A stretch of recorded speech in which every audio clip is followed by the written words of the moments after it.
नमस्कार दोस्तों, प्रचार क्लासेज में आपका स्वागत है।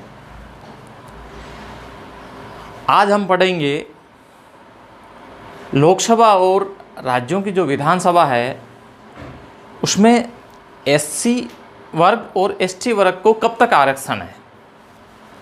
जब देश में संविधान बना था और संविधान लागू हुआ था तो उस समय जिन वर्गों को आगे लाने के लिए आरक्षण की ज़रूरत थी उसका प्रावधान संविधान में किया गया है। लोकसभा में और विधानसभा में यानी राजनीतिक लेवल पे आरक्षण किया गया था। राज्यसभा और जिन राज्यों में विधान परिषद है उनमें आरक्षण का प्रावधान नहीं है। अब ये लोकसभा में आरक्षण का प्रावधान जो संविधान का अनुच्छेद 330 है उसमें वर्णित है। उसमें ये लिखा हुआ है कि लोकसभा जो होगी उसमें अनुसूचित जाति के लिए और अनुसूचित जनजाति के लिए आरक्षण होगा। इसी प्रकार जो राज्यों की विधानसभा है उसमें अनुच्छेद 332 के तहत एससी वर्ग के लिए और एसटी वर्ग के लिए आरक्षण के प्रावधान की व्यवस्था की गई है। इसी प्रकार से आर्टिकल जो 331 है एंग्लो इंडियन के लिए आरक्षण की व्यवस्था के बारे में वर्णित है लोकसभा में। और विधानसभा में एंग्लो इंडियन का एक सदस्य मनोनीत राज्यपाल कर सकेगा जहां उचित प्रतिनिधित्व नहीं मिला है, वो वर्णित है 333 अनुच्छेद में। तो राष्ट्रपति को जहां लोकसभा में 2 सदस्य एंग्लो इंडियन को मनोनीत करने का पावर दिया गया था वो था 331 आर्टिकल के तहत।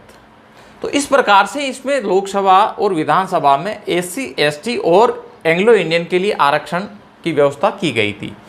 ये आरक्षण लगातार देश की आज़ादी के बाद चला आ रहा है और हर 10 वर्ष में इसको 10 वर्षों के लिए इंक्रीज किया जा रहा था। अब ये जो 25 जनवरी 2020 को इस आरक्षण के जो आगे बढ़ाते गए वो इसकी अवधि समाप्त हो रही थी। तब संसद में केंद्र सरकार संसद में एक बिल लेके आई। वो बिल था 126वां बिल लेके आई और इस बिल के तहत ये राज्यसभा में पास हुआ, लोकसभा में पास हुआ और उसके बाद में राष्ट्रपति जी के दस्तखत हुए। उसके बाद ये एक्ट बन गया 104वां संविधान संशोधन एक्ट 2020। अब इस एक्ट में क्या है? इस एक्ट में अनुसूचित जाति यानी एससी वर्ग के लिए और एसटी वर्ग के लिए जो आरक्षण 25 जनवरी 2020 को समाप्त हो रहा था उसको 10 वर्षों के लिए आगे बढ़ाया गया है। अर्थात इसको 25 जनवरी 2030 तक के लिए आरक्षण किया गया है। ये कहाँ पे किया गया है? ये है लोकसभा में और राज्यों की विधानसभा में।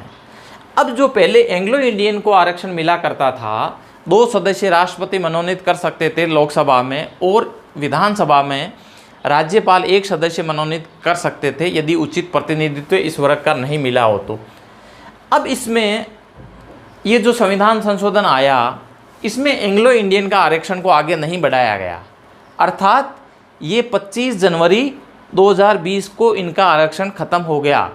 राष्ट्रपति को अब पावर नहीं है कि वो 2 सदस्य मनोनीत करे लोकसभा में और राज्यपाल 1 सदस्य मनोनीत करे विधानसभा में। तो इस ये जो आरक्षण का बढ़ाने वाली प्रक्रिया है वो 104वें संविधान संशोधन एक्ट के तहत 2020 में जनवरी में लागू हुई और ये बिल था 126वां बिल।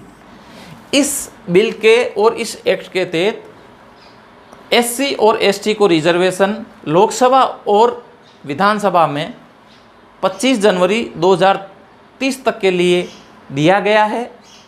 अभी जो वर्तमान में ये जो सीटें डिसाइड की गई है ये आरक्षण की, ये 2001 की जनसंख्या के आधार पर की गई है। 2001 की जनसंख्या को बेस बनाते हुए सीटें जो परिसीमन हुआ था 2008 में इसको आधार मानते हुए किया है। अब लोकसभा में कितनी सीटें हैं वो रिजर्व होगी। इसमें एससी के लिए 84 सीट 84 सीट रिजर्व होगी और एसटी के लिए 47 सीट रिजर्व होगी। लोकसभा में जो 545 सीटें हैं उनमें से ये आंकड़ा होगा 84 और 47 का। राजस्थान में लोकसभा से 25 सीटें आती है, उसमें से 4 सीटें एससी के लिए और 3 सीटें एसटी के लिए रिजर्व रखी गई है। ये इसी आरक्षण के तहत रखी गई है। और जो राजस्थान की विधानसभा है उसमें 200 एमएलए है टोटल। 200 एमएलए में से 34 एमएलए यानी 34 सीट एससी वर्ग के लिए रिजर्व रखी गई है और 25 सीट एसटी वर्ग के लिए रिजर्व रखी गई है। इस प्रकार ये जो 104वां संविधान संशोधन है, जो अभी तक का लास्ट संविधान संशोधन है, उसके तहत इस आरक्षण को एससी और एसटी के लिए आरक्षण को 25 जनवरी 2030 तक बढ़ाया गया है और एंग्लो इंडियन का आरक्षण जो हुआ करता था उसको समाप्त कर दिया गया है।